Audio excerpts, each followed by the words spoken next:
Diz Jesus para nós no Evangelho: cuidado para que não sejais encontrados embriagados, como nos dias de Noé, que os homens casavam e se davam em casamento e não sabiam que a pouco momento eles estariam mortos pelo dilúvio universal.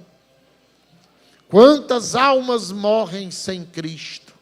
Quantas almas são chamadas para a eternidade sem saber nem que existe um Deus amoroso e misericordioso? E eu rezo por aqueles jovens. É preciso pedir. Quando eu vinha para cá rezando o texto, eu me lembrava: meu Deus, imagine uma alma que está no purgatório e não tem ninguém que reze por ela.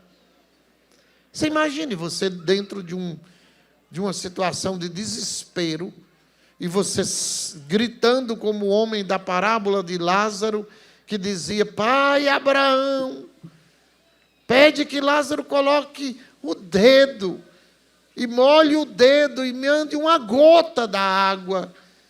A aflição de querer ver Deus, de querer ser refrigerado pela presença de Deus e não poder. Quantas almas necessitam da nossa oração? Quantas almas precisam que eu reze por elas diariamente, porque não tem ninguém. Depois que bota lá no buraco e sai todo mundo, vão cuidar das coisas da vida e acabou-se. Não há mais quem se preocupe em pedir para celebrar uma missa ou rezar por elas. É essa a dura realidade. Milhões e milhões estão caminhando para o inferno, porque não há ninguém que avise, ninguém que anuncie, ninguém que chegue como os grandes evangelizadores da história. E quando não podiam, como Teresinha, vendo numa notícia de jornal que um homem ia morrer, ia ser guilhotinado numa praça, ela vai e passa a rezar por aquele rapaz.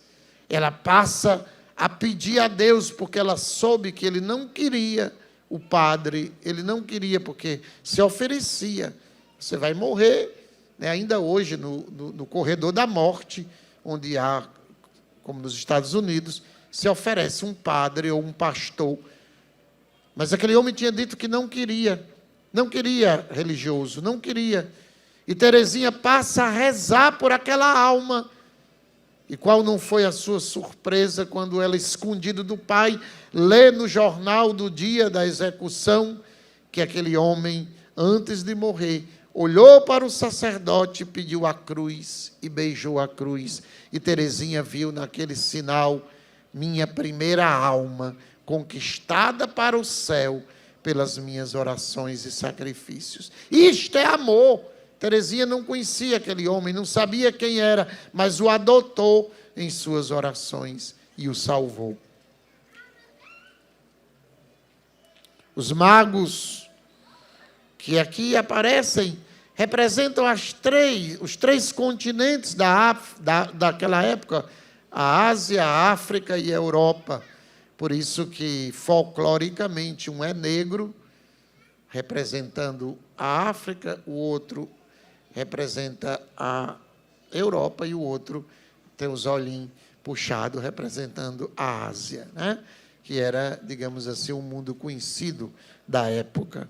Representam todas as nações que precisam, dizia o Papa Leão, não mais olhar para as estrelas do céu, mas olhar agora para esse menino, olhar para baixo, contemplá-lo dentro de uma gruta. É muito interessante que lá, ainda hoje, em Belém, eu já tive a oportunidade de ir algumas vezes, quando você desce para a gruta, ainda hoje, você tem que se abaixar para contemplar o menino Jesus.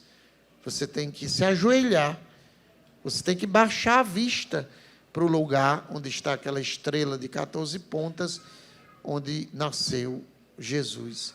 É preciso a humildade de se abaixar. Aliás, já começa na porta da igreja de Belém, que é feita de um modo que para entrar se deve se abaixar, a porta é baixa.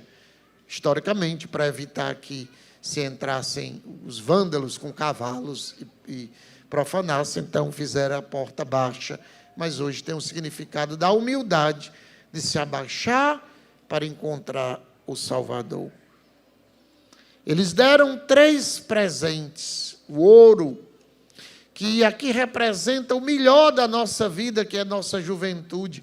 Quem é jovem aqui? Quem é jovem aqui? Até 28, 30 anos. Balança a mão. Quem é jovem? Até 30 anos. Vamos estender até 30, né? Ai, padre, eu sou jovem de coração. Tá bom. Mas aqui é jovem mesmo, né? Até nós já tivemos esses melhores anos da nossa vida. Os melhores anos da nossa vida, o ouro da nossa vida precisa ser consagrado. Não tenham medo, dizia o Papa João Paulo II. Jovens, não tenham medo de ofertar a vida a Cristo. O melhor, o ouro. E o incenso representa aquela idade já não tão jovem, né? A idade adulta. E, por fim, a mirra representa a última etapa da nossa vida. Ou seja, nos 3 períodos da nossa existência, juventude, idade adulta e a melhor idade, nós somos chamados a ofertar ao Senhor, a entregar como presente a Ele. Se você teve a graça de conhecer, como eu, a Jesus jovem, eu fui para o seminário com 13 anos de idade. Glória a Deus por isso. Não me arrependo. Outros já chegaram um pouco mais tarde, mas não importa. O que importa é que o hoje da nossa vida seja ofertado ao Senhor. São Leão Magno, falando num dia como hoje, diz que os magos deixaram-se guiar por um fulgor diferente, uma estrela que brilhava diferente. Estrela mais clara, diz São Leão Magno, e mais brilhante que as outras. De tal modo que essa estrela atraía os olhos e o coração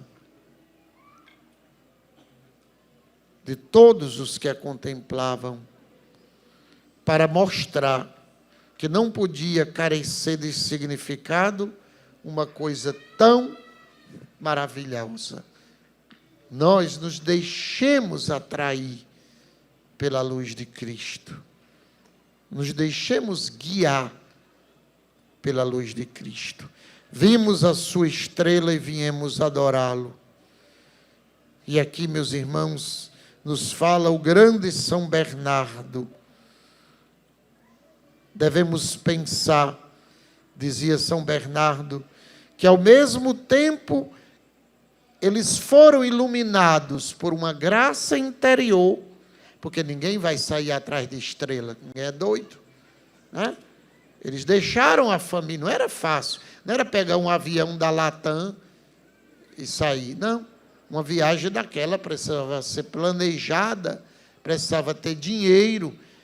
Eles empenharam tudo naquela viagem. Ou seja, uma graça de São Bernardo interior, que os fez levantar-se e pôs-se a caminho. Quem os guiou? Pergunta São Bernardo. Aquele que os instruiu. E quem os advertiu externamente, por meio de uma estrela, foi o mesmo que os iluminou no íntimo do coração.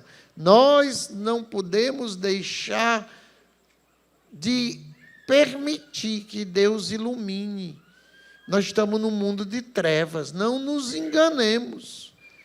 Nós estamos num mundo escuro, num mundo totalmente escuro, de trevas. É preciso deixar que a luz de Jesus, não a luz de uma ideologia, não a luz de uma ideologia qualquer, mas a luz de Cristo ilumine a minha vida. E não ter medo de seguir esta luz.